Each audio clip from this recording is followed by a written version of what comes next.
This is News Night, where we go above and beyond the headlines. I'm Pia Ontiveros. Tonight on the program, the race to Malacanang intensifies as the 90-day campaign period for national candidates begins. One presidential hopeful, however, is facing an election offense this early. After the COVID-19 vaccination rollout, the government setting a goal of inoculating 6 million more people in another round of a ramped-up drive this week. And the search for Miss Philippines Earth is on as the pageant hopes to hold an on-site coronation this year.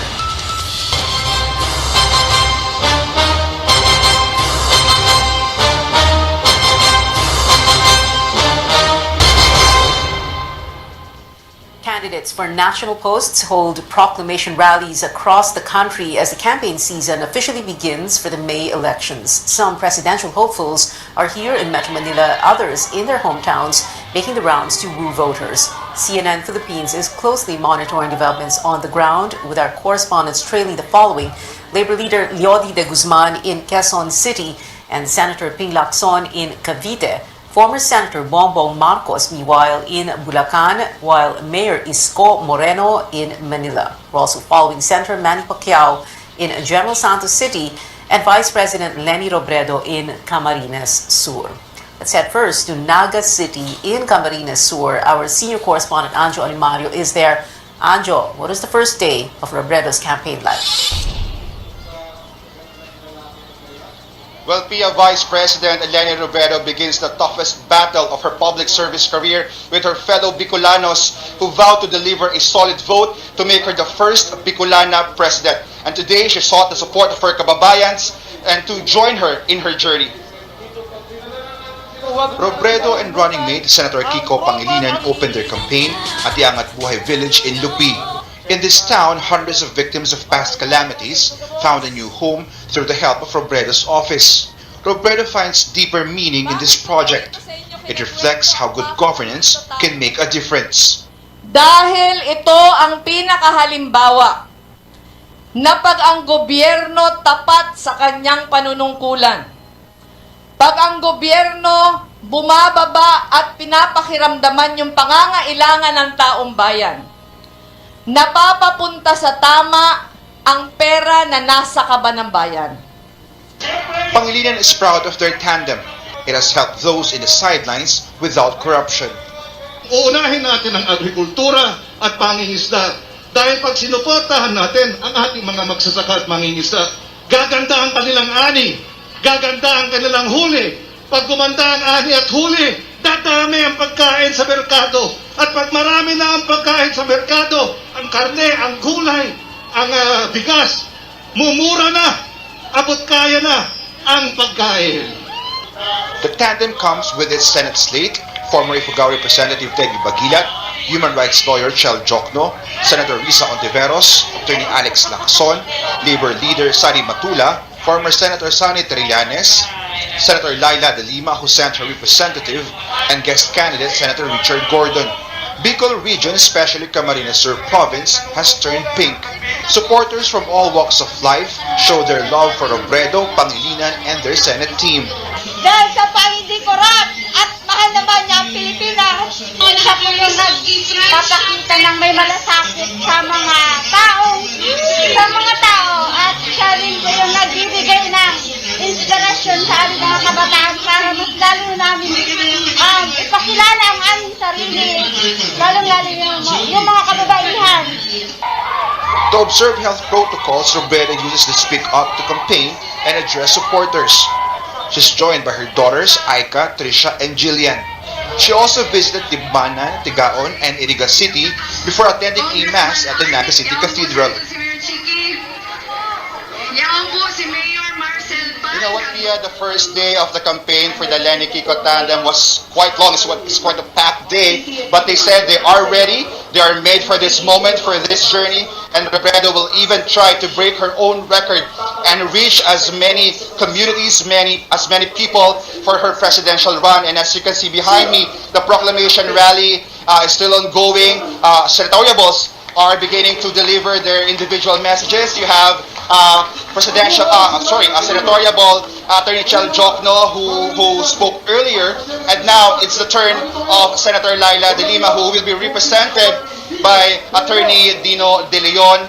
And some celebrities have already performed, like the company, and some celebrities have also delivered their messages in person and some through video, like Jolina Magdangal and Isa Casado. And we're still, of course, waiting for the much-awaited speech of presidential candidate Vice President Leni Robredo. Pia. Well, Anjo, you've all been on your feet for more than 12 hours. So from there, Camarines Sur, what is her next stop? Does she plan to visit the so-called Solid North, go up to Ilocos? Well, tomorrow, Pia, is going to be a long day again. The Leni Kiko tandem will head to Camarines Norte, to Albay, then to Sorsogon. They will also travel to some provinces in southern Quezon in the coming days. And we also got information that they will be visiting provinces in northern Luzon, but there's no details yet. But again, they are prepared for this. They will try to reach as many communities as possible, Pia. Anjo Alimario there in Naga City in Camarines Sur. Well, Bongbong Marcos and Sara Duterte now holding their proclamation rally at the Philippine Arena in Bulacan. Organizers claim over 25,000 supporters will attend from different parts of the country. Our correspondent Rex Remigio in Santa Maria, the town of Santa Maria there in Bulacan, joining us live. Rex, how is their campaign kicking off so far? Well, some political analysts are calling the proclamation rally of Bongbong Marcos and Sara Duterte as a show of force. Thousands of supporters are joining the event. Organizers are even claiming over 25,000 of their supporters are present now inside the venue. And aside from the tandem, they're also presenting their senatoriables officially. But Rodriguez, however, saying that the one who will complete the lineup may be known in the coming days. The Uniteam Alliance tandem is holding it in the world's largest indoor arena by far. It's owned by Iglesia ni Cristo, known for its ability to command its members to vote for its chosen candidate. Marcos' spokesperson, Attorney Vic Rodriguez, however, denies the INC is already endorsing BBM and Sara. Ang ginamit lang namin ay yung the Philippine Arena at walang sino mang makakaalam, siguro kahit sinong kandidato magsasabi na na-endorso na siya ng ganitong grupo o ng ganitong samahan. Wala. It's just the start of the campaign period. Well, they haven't also invited President Duterte, Sara's father. Rodriguez only says they have no obligation to invite the president in a political activity. Also, getting inside the arena was not easy. One has to be fully vaccinated, undergo an antigen swab test in the area, and of course, a negative result. Some supporters from different areas in the country, meanwhile, have arrived at the venue as early as 9 a.m. Most of them are wearing red, some are donned in green, and are carrying banners. They have different hopes in which they believe the BBM-Sara tandem can fulfill. Maluluklok kasi BBM, iyan ang isa namin, ilalapit sa kanya na matulungan kami magkaroon ng livelihood. Para magkaroon ng trabaho. Po sa pagbubukas ng ating ekonomiya, doon po kasi po papalapit na din po akong magtatrabaho. Rodriguez also says that viral photos of tickets sold for 200 pesos is just a cheap propaganda against the tandem.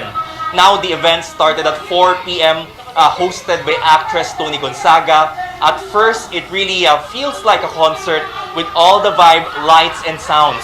The production effort is immense. Various singers and rappers supporting the Marcos Duterte tandem also perform on stage. And we're still waiting for Marcos and Duterte to deliver their respective speeches. Back to you. Rex, what are their campaign plans now? Strategy? Any shift in strategy for the coming days? Well, they admit that the COVID-19 pandemic remains a challenge. They're planning to campaign only in areas under COVID-19 alert level 2, and they will focus more on face-to-face campaigns instead of virtual sorties. Pia. Rex Remigio there reporting from the Philippine Arena in Bulacan. The Lacson-Soto tandem marked the start of their campaign in vote-rich Cavite. The two veteran politicians began the day with a mass, then met with supporters at the Imus grandstand. Let's bring in our George Cahiles, who's been following the candidates all day. George, how did Caviteños welcome Senators Lacson, one of their own, and Soto? Well, Pia, the Lacson-Soto tandem is warmly received here in Cavite. In fact, aside from thousands of people that you're seeing now behind me here at the Imus grandstand, dozens of local officials coming from different municipalities and cities in the province are also present here to express their support to the duo. Now, as far as the campaign strategy is concerned now, Pia, according to Senator Lacson, one thing is for sure, that discipline and health protocols will be strictly enforced. Supporters of presidential candidate Senator Ping Lacson and his running mate Senate President Tito Soto are seated orderly on physically distanced chairs inside the Imus grandstand in Cavite. The Lacson-Soto tandem wants their political rallies to reflect the message of their campaign: discipline and adherence to rules. Lacson says they will not sacrifice the health and welfare of their supporters just for the optics. We will run a very disciplined campaign. Discipline in the sense na dahil may health protocols, I think yun na doon kami mag-stand out. Na makikita yung diferensya compared sa ibang mga kandidato. Yung disiplina, hindi mawawala sa amin yun. Yun din ang gusto namin kasama sa programa namin sa gobyerno yun eh. Gawing madisiplina uli ang gobyerno. Both Lacson and Soto are 73 years old. Despite their age, they declare they're in good shape and will focus on grassroots consultations across the country during the 90-day campaign period. Dadalaw kami to sa, mga pangkaraniwang common folks, makipagkwentuhan at malaman namin ano yung common, mga ordinary problems ng mga tao sa lansangan, tao sa mga karinderya, tao sa barberya. Yun ang isa naming kinukonsidera na puntahan na sa ganun, walang crowd. As early as the day we decided to run, we were prepared mentally and physically. The Lacson-Soto tandem considers Cavite as their bailiwick, with over 2 million registered voters. Earlier, however, Cavite Governor John Vic Remulla in a Facebook post said Lacson may not be able to get the majority votes in the second most vote-rich province in the Philippines. Lacson nevertheless says he's quite confident that his fellow Caviteños will rally behind him just like during the previous elections. All of the initial 15 senatorial candidates in the Lacson-Soto slate, 5 are joining them tonight on stage. They are former PNP Chief Guillermo Eleazar, Dr. Mingita Padilla, former Makati Representative Monsur del Rosario, former Agriculture Secretary Manny Peñol, and former Senator J.V. Ejercito, and the rest just sent representatives or video messages. Soto says most of the re-electionist senators managed to talk to them and explain why they cannot make it tonight. But Senator Lacson explained that those senatorial candidates will remain in their senatorial slate for as long as they will not openly endorse other presidential candidates and vice presidential candidates. Pia. George Cahiles there, trailing the Lacson-Soto tandem in Imus, Cavite.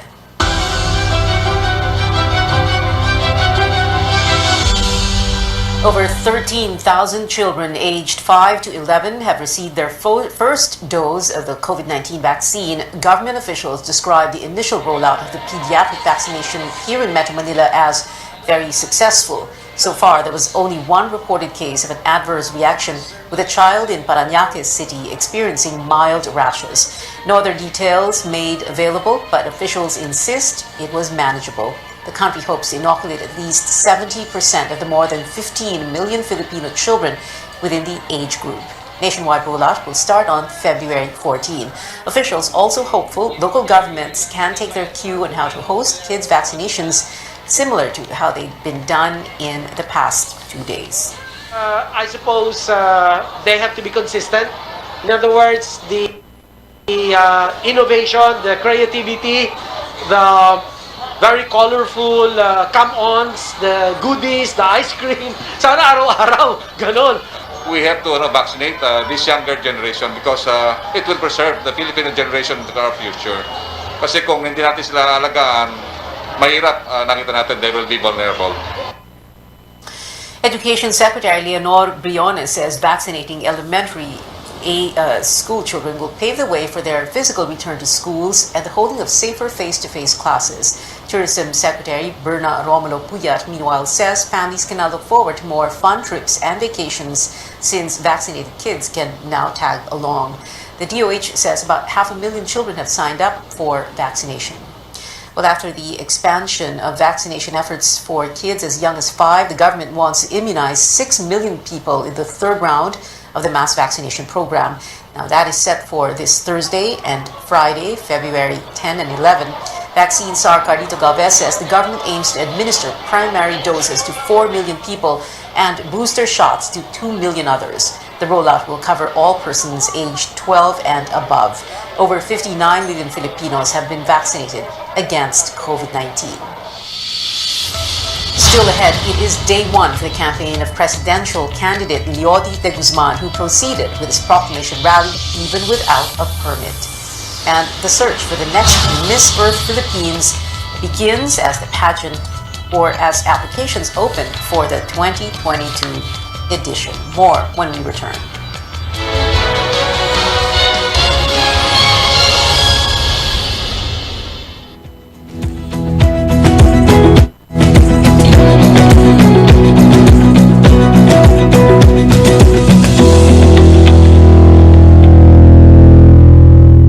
Bilib ako sa MX3 dahil ito ay napatunayang may alpha, beta, at gamma mangosteen.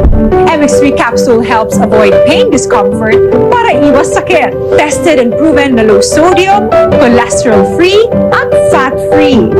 Dito ako sa tunay, natural, at original. MX3.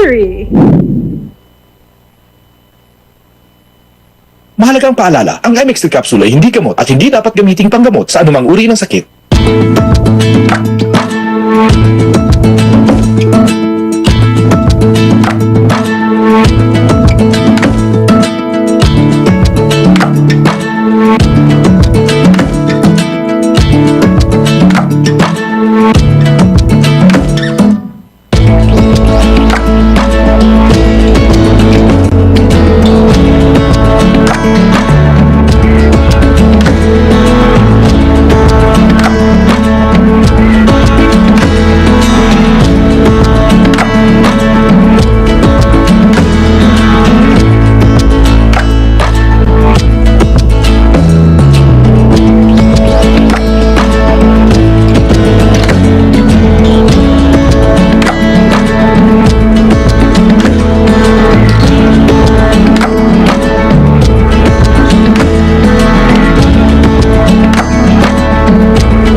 Sure ka ba talaga dito? Ano ka ba? Mabait si Papa.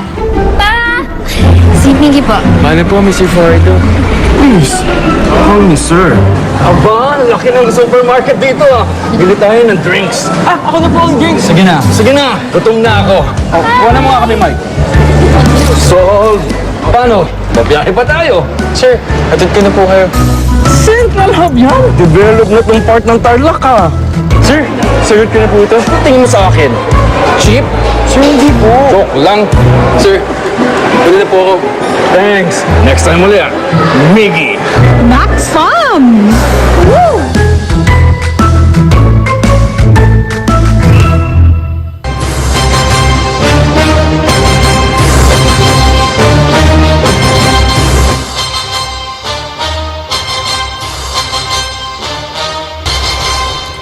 Watching Newsnight, I'm Pio Ontiveros. Presidential candidate Manila Mayor Isko Moreno and his running mate Willie Ong kicking off their campaign as early as 7 this morning. Our Paolo Barcelon gives us an update live from Manila. Paolo, is the proclamation rally still going on and what is the situation there?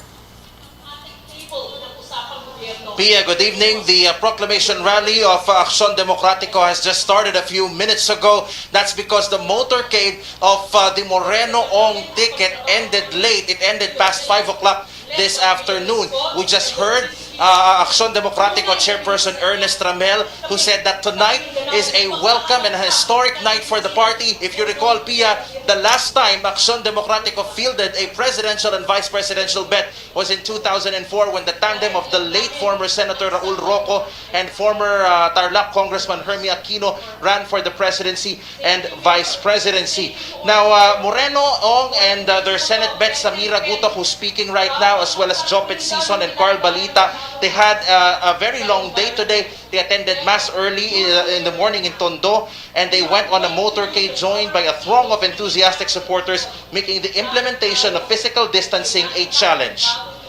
Wala, hindi mo mapigilan ng tao, pero I'm very grateful and alam mo yun, yung heartwarming, yung parang hindi ko maipaliwanag eh. Basta masayang-masaya ako sa mainit na paghatid nila sa atin. Moreno's campaign strategist Leito Banayo says he hopes the poll body would see the current situation and make adjustments to allow candidates more breathing room to interact with supporters. During his listening tours, Moreno had been closely interacting with supporters, but today he's on a flatbed truck surrounded by staff tossing giveaways and without the usual shaking of hands and selfies due to COMELEC regulations. We can't debate with the COMELEC over those rules, no? But hopefully they will see that it will be very difficult also to police.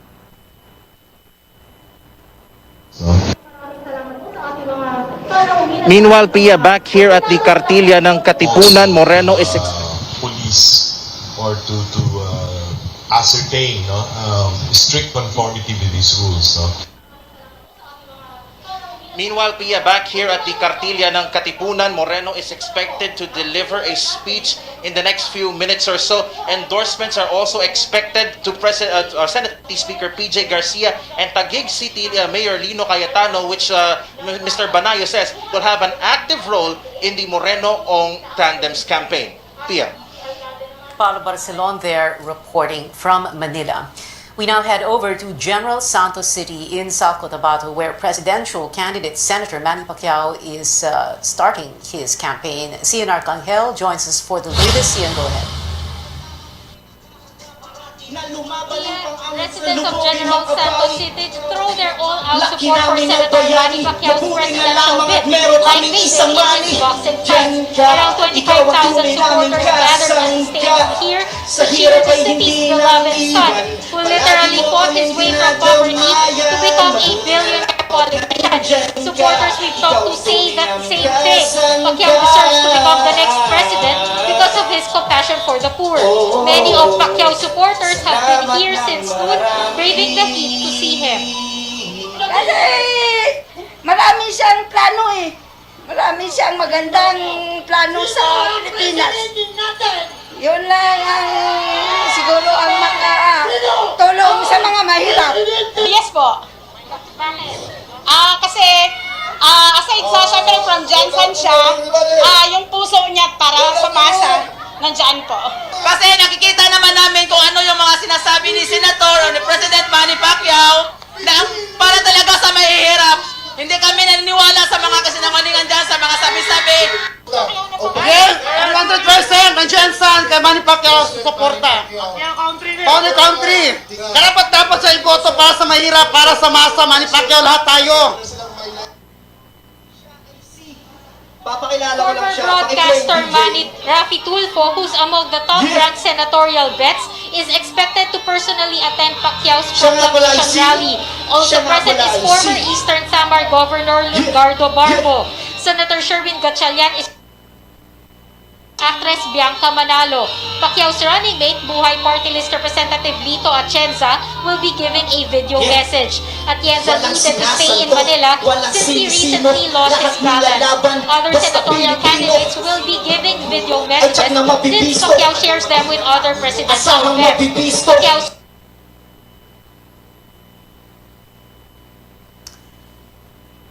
General Santos City on the Manny Pacquiao. Cian Arcangel, who was reporting live from General Santos City on the Manny Pacquiao campaign. Now, presidential candidate Leody de Guzman pushing through with his proclamation rally.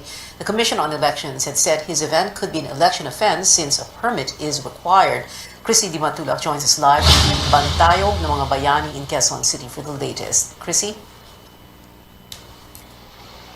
Yes, Pia, despite having no permit, it's still all systems go for the campaign of Leody de Guzman. COMELEC earlier announced that the camp of Cal Leody failed to apply for a campaign permit. Still, the Labor leader continued or carried on with his motorcade starting from his home at Cainta, Rizal all the way to the ABS-CBN compound in Quezon City. He then proceeded to his proclamation rally at the Bantayog ng mga bayani in Diliman, Quezon City, where 1,500 people were expected to attend. De Guzman says the current situation will not stop his campaign plans for today. Nasa ganung sitwasyon kami na obligadong ituloy dahil malaki na yung paghandang nagawa.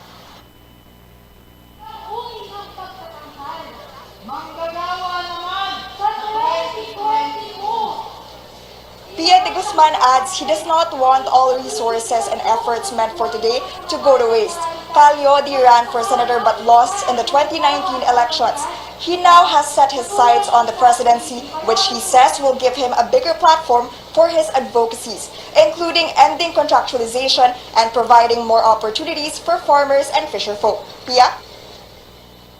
Chrissy, since Cal Leody proceeded with his campaign, did he talk about the possibility of facing sanctions for that?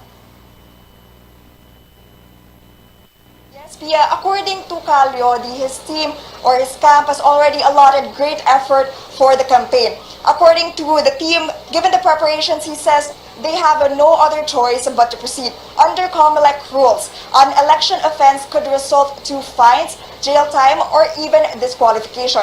According to Cal Leody, he hopes that the sanction will not result to his disqualification. Back to you, Pia. See Di Matulak there reporting from Quezon City.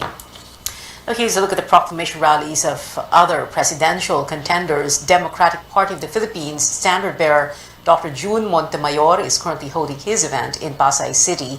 Former Duterte spokesman Ernesto Ernie Abella will stage his caravan proclamation rally in Cavite tomorrow. Former Defense Secretary Norberto Gonzales will hold his proclamation rally next Tuesday, February 15th. And the team of businessman Faisal Mangundato says the presidential candidate has yet to schedule an event. Mangundato, Pacquiao, and Gonzales have confirmed they are taking part in COMELEC's campaign e-rally this 7 p.m.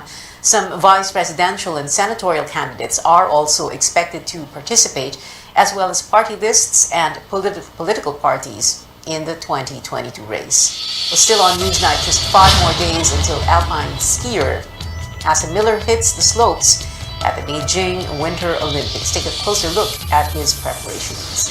And the search for the country's Miss Next Earth Queen is on. You're watching CNN Philippines.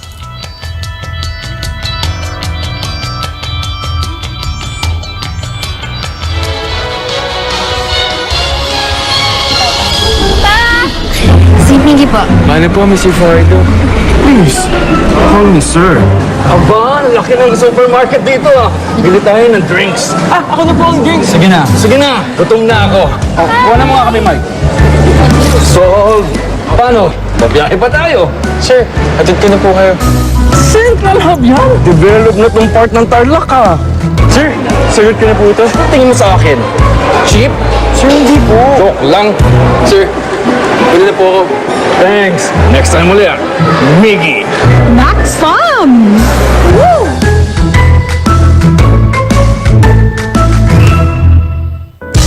Unilever understands that building relationships is at the core of brand interactions. Launched in late 2020, Ucoin is the company's unified digital rewards program for their consumers and customers across several channels. Ucoin is a strategic digital program in Unilever Philippines. Aside from making our branded experiences more rewarding for consumers and customers, Ucoin also allows us to unlock a single view of data all in an interconnected digital ecosystem that is slowly becoming cookieless. With Ucoin, the company continuously reward people through a single digital currency for engaging with Unilever. It also democratizes how they choose their rewards. And with 1 million members and growing, Unilever is on the right track of driving business value through data. Our ambition is to be the global leader in sustainable business, showing that our purpose-led, future-fit business model delivers superior performance built on meaningful partnerships with industry leaders and our consumers.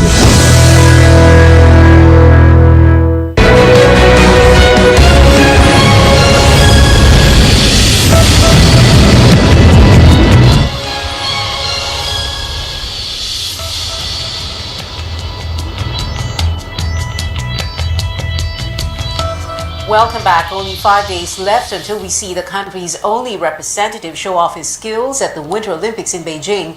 Alpine skier Asa Miller, not Asa as I said earlier, is competing in 2 events for his second Winter Games stint, the men's giant slalom on Sunday, February 13, and the men's slalom next Wednesday, February 16. The 21-year-old told CNN Philippines it's been great practicing alongside some of his opponents.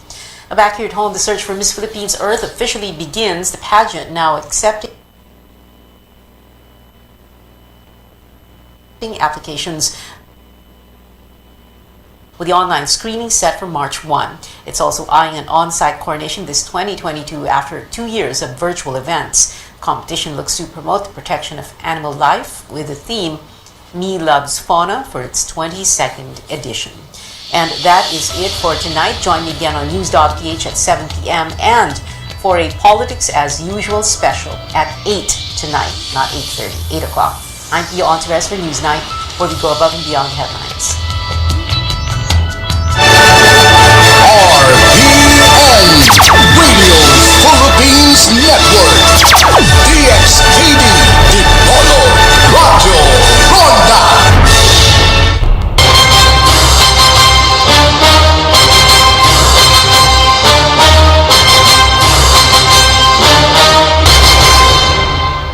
A former defense chief has changed track and is now pursuing a Senate seat, but the road to the Senate is daunting because of personalities, returning senators, and those seeking re-election joining the race. Also, we get to know what happened to Talk's very supposed Sara Gibo tandem, and is this no longer an option? Let's go straight to the source of the story. We have senatorial aspirant Gibo Teodoro. Secretary Teodoro, welcome to the source. Thank you so much for your time. Good morning. Good morning, Pinky, and to all the televiewers. You had a proxy file your COC on your behalf as senator under the People's Reform Party because you contracted COVID. How are you now? It was my last day of isolation. When was this? Friday, and my latest RT-PCR test came out negative, so I'm fine. How were the symptoms? Mild symptoms, just an itchy throat and a runny nose. But I felt that it was enough to warrant an RT-PCR and came out positive. And I did the proper isolations in consultation with my pulmonologist too and doctor. Were you surprised considering you got a vaccination was in Davao last June, right? Yes, I was surprised actually, but having heard stories of my other friends and classmates who've had the breakthrough infections, never mind them being fully vaccinated, I was not surprised, and I was very thankful that it could have been worse had I not been vaccinated. So because of the vaccine, certainly you believe that the vaccine obviously worked and just basically really gave you mild symptoms. Yes, I fully believe so. Okay, so you're running, as I mentioned a while ago, as senator under the People's Reform Party. Can you tell us what happened? Well, since Mayor Duterte did not file her certificate of candidacy, and there was really she really did not make any commitment to do so.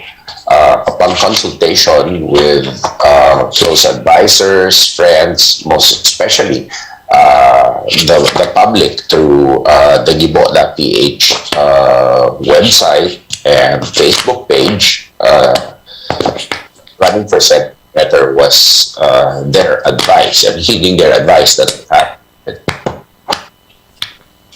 When did you last speak to Mayor Sara Duterte, and was there ever a time that she personally told you that she would just run as mayor?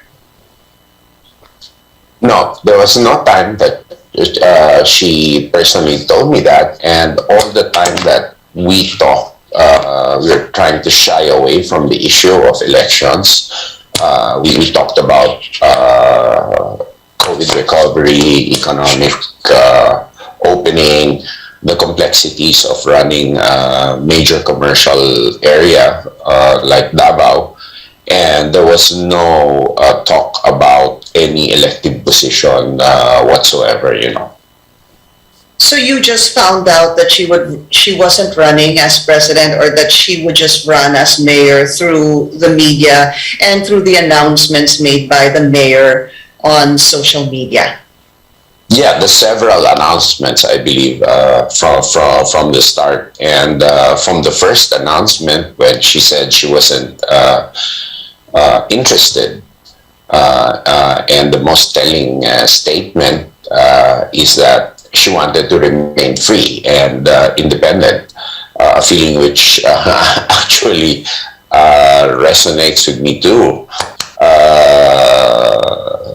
In terms of being free from political shackles or whatnot, then I really believed in the statement.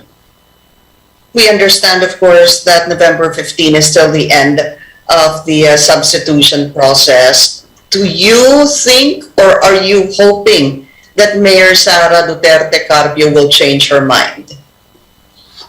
Right now, that's really a decision for her to make. Obviously, a lot of people are hoping.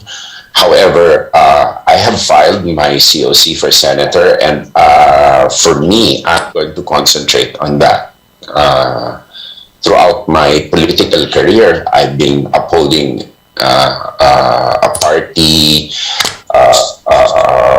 somebody else's agenda. This time, that's why I joined the political race, was to pursue a transformative agenda, which will take some time, you know?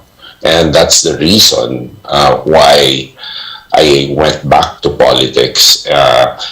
Post-pandemic, there's an agenda that we must transform the country. The past cannot be the future anymore, particularly with a fast-shaping world with disruptions and innovations happening around the world. And that's why I decided to join again. But you said, of course, this is obviously, as we all know, the choice of Mayor Sara. But are you personally hoping that she would change her mind? Right now, I'm. If she would change her mind, there would have to be a very, very good and big reason for it, and that's within her and for her to decide.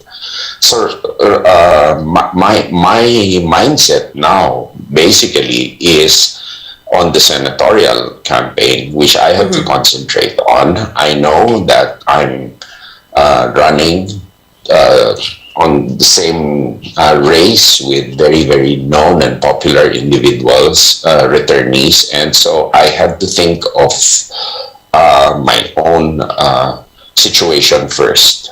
Your own campaign? Yes. Yeah.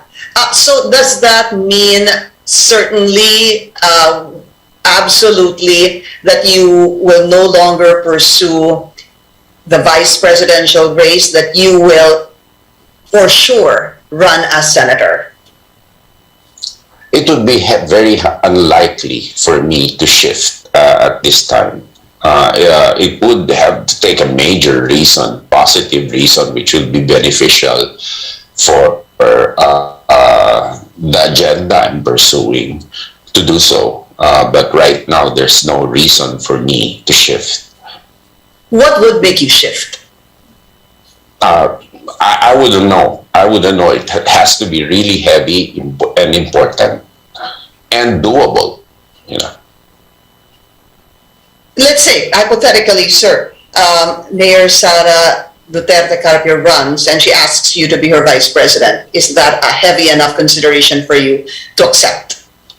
I'll have to think about it. I'll really have to think about it. I'll have to see where I stand. I'll have to think about how my agenda will be accepted. And those are just some of the criteria I'll have to think about. Plus, of course, the winnability factor is also very important. Right. So there's still a possibility. There's still a small opening there. That's how I'm understanding your statements. There are no yeses, firm yeses or nos. But right now, it's highly unlikely. Let's put it that way. Okay, we need to take a very short break. The source will be right back.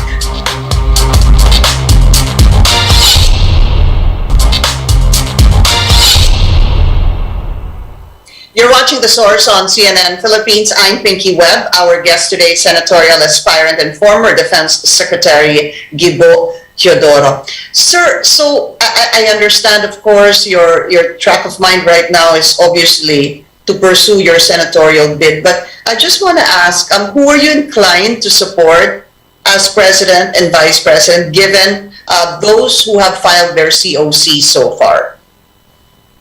I think it's the reverse. Whoever will support the agenda of Bagong Pilipinas para sa bagong henerasyon and cooperate with it. I think I joined the People's Reform Party so that I'm independent to pursue that agenda. And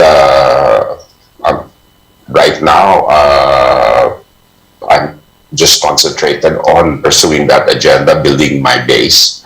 And the question of who to support as president or not does not come into play because the party has not decided to support anyone yet. And running as senator, so far, who else is in your team? I think the PRP, I'm the lone candidate for it. So far, no?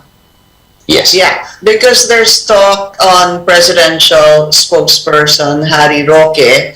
He said that his decision to run is something that he needs to still ask Mayor Sara Duterte and President Duterte as well. So far, it's you right now, part of the team. Yeah.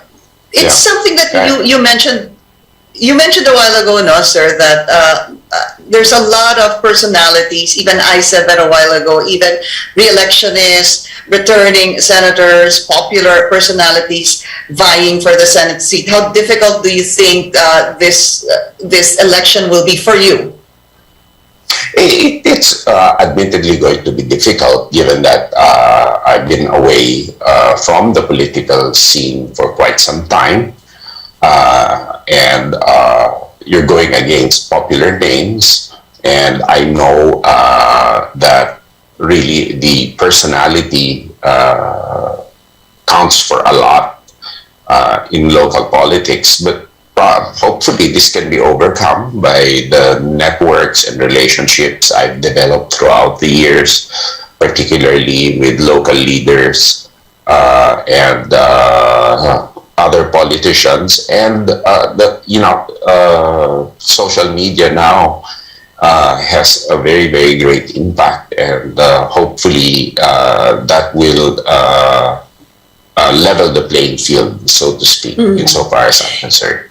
You were talking about social media. I think it was back in February that you had changed your Facebook photo to a check. You added, I think, a check and changed it to green.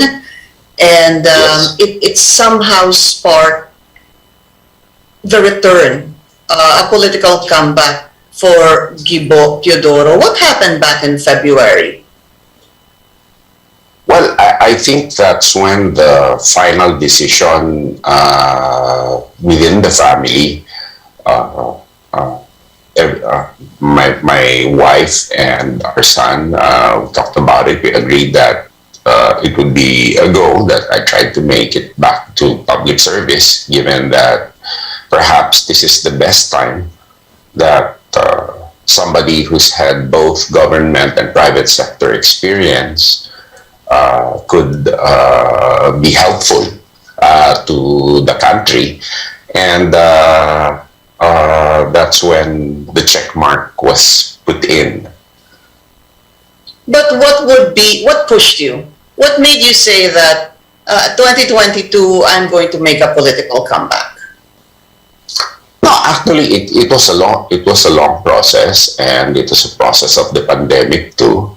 That for in any time that perhaps the country would need my services, or the country would have the option, should they wish, to avail of my services and expertise. Mm-hmm. And my family also talked to me about it, that it's the right thing to do at the right time, where there's no one person who probably has the monopoly of solutions, the monopoly of wherewithal, the monopoly of skills needed to run the country, but everybody should pitch in.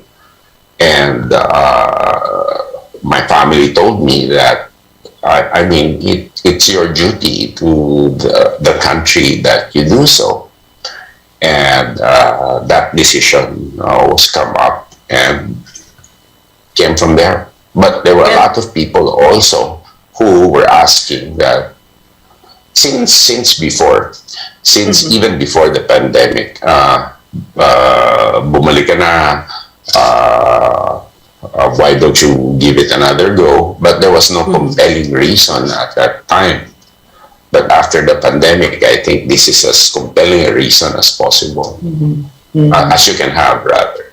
Right. Because it was you were gone for, well, in the public eye, I'd say for about 11 years, maybe 10 to 11 years since the 2010 elections, Niuba. So I didn't see or hear much of you in the past years, and then it was a surprise, in fact, for a lot of people when you made your way to Davao City. And I remember even Secretary Andaya, Congressman Andaya, saying this Mayor Sara Gibo is a done deal. What was so done about that back then? That's perhaps what he felt. He explained that's the vibe he felt, and he was really excited about the possibility. So he gave that statement, and he gave that statement in full faith and belief that it would have been a good thing for the country.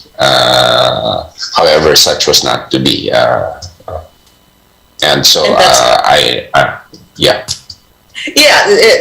believed that. Did you believe that as well?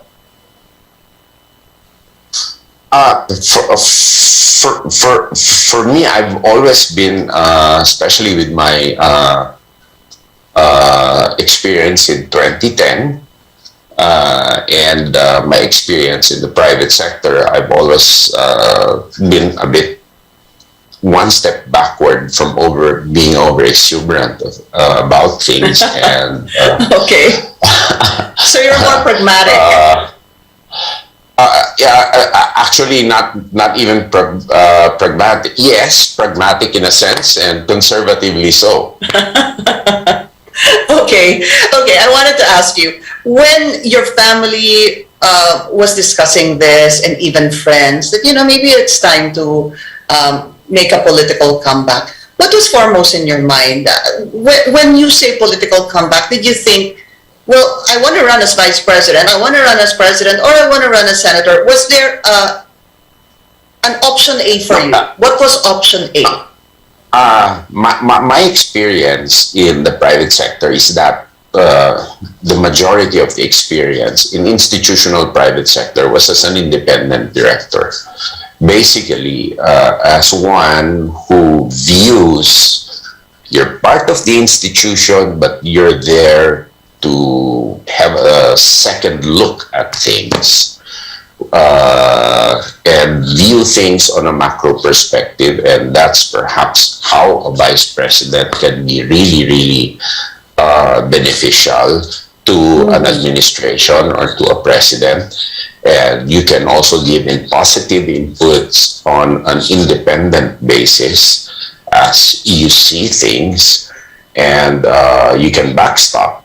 And so the vice presidential role would have really been perfect. Plus, I could go around the country advocating for and asking questions about what the young feel the future should look like for them. It would have been perfect, and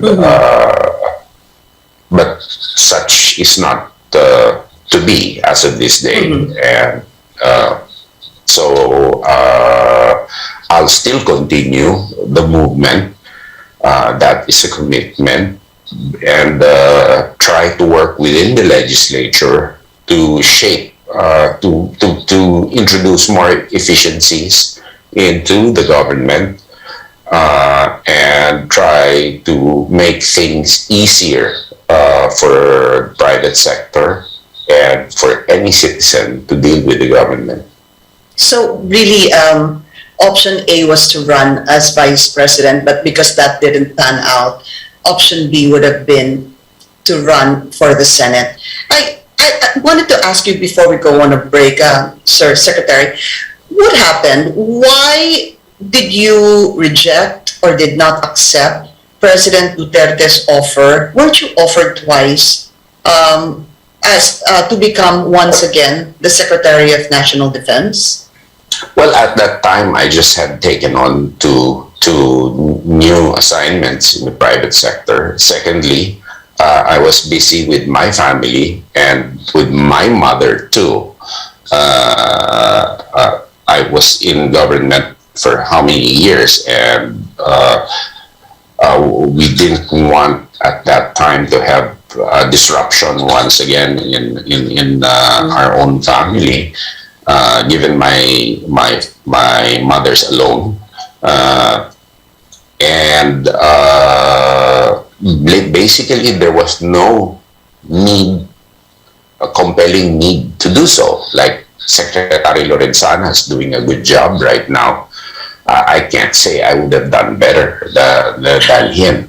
However, this situation, to me, I feel that each and every Filipino should offer his or herself the best way he or she can do, because it's a different world right now. Well, sorry, just a follow-up on this before I forget. Have there been feelers from other parties to adopt you to be part of their senatorial slate? There have been, and I'd rather they announce it rather than me. There have been. Okay, so there's a big possibility that you'll be adopted by other parties. Well, hopefully. Hopefully. Okay, all right. So we want to talk about, if you win, what will be your priorities? But we need to take a very short break. The source will be right back.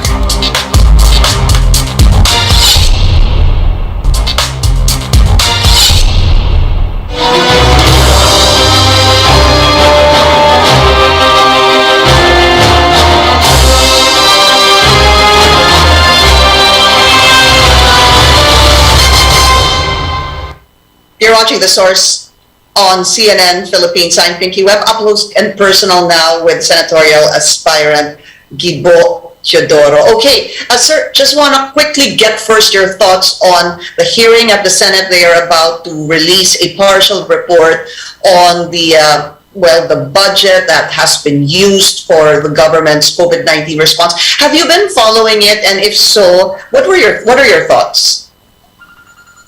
Well, I've been following it, and where there's smoke, there's fire, and it should be pursued by professional investigators in impartial way, and whoever has done something wrong should suffer for it, basically. But this should not also serve to stall the need to acquire vaccines as quickly as possible, because vaccinations are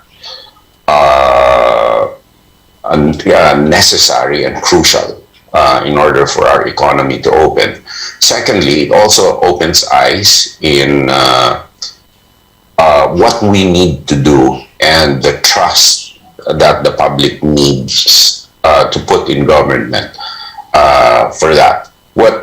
What other countries did and could not happen here was they invested in an emerging technology at source without even the surety that a workable vaccine would do, no? So they were at the head of the line in acquiring vaccines. We have to be able to get the trust of the public in order to do that, and we have to have the flexibility to do that. If not, we'll be at the end of the line always. And that goes to our interconnectivity. For example, our digital infrastructure and our digital architecture, which is really important. Off-the-shelf solutions will not do for us. And we have to invest at source. We have to have the capability to do that, both for commercial purposes and for national security purposes. What are, I guess, in summary, when we talk about the government's response, would you say you're satisfied, above average, below average? How has government done so far? You know, with the kind of law that we have, and with the logistical nightmares that even private individuals face in this country, it wouldn't be surprising that the response would be that way. We need now, we realize rather, we have awakened to the need that the Philippines really needs an advancement in logistics, in infrastructure, in storage facilities, in building up the capabilities of our local governments. Not all local governments, but at least certain hubs that can serve weaker or less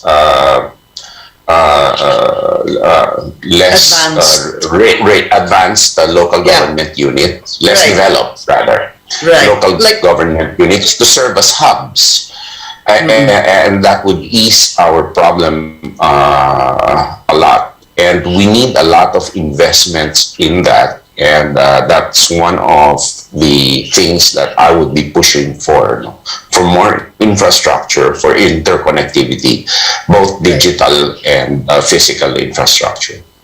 Okay, we have the yes or no question. This is the part wherein you just answer yes or no without any explanation. I only have 1 minute left. I hope you don't mind, sir. So the first is, are you in favor of easier public access to the SAL-N of the President, Vice President, and members of Congress? Yes or no? I've always done it. So the access has been always easy for me. So yes.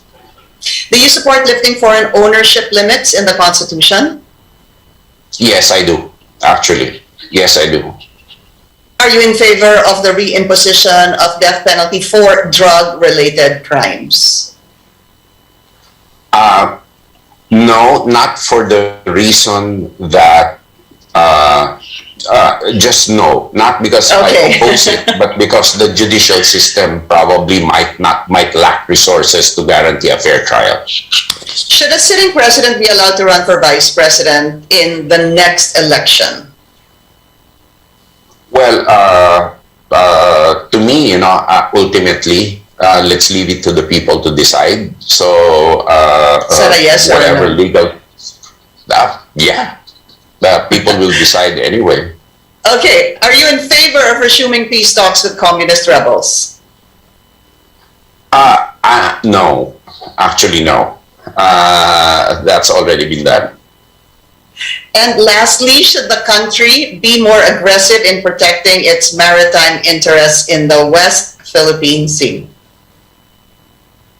It should be more aggressive, yes, but how aggressive it is varies, no? Because internationally, in international bodies, we can only do so much.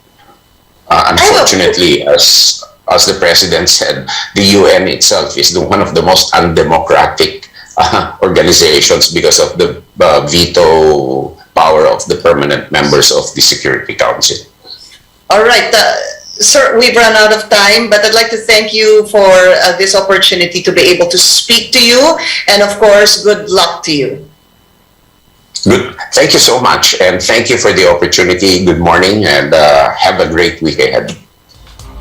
And thank you to senatorial aspirant Vibo Teodoro. Thank you for joining us here on The Source. I'm Pinky Webb. You're watching CNN 2.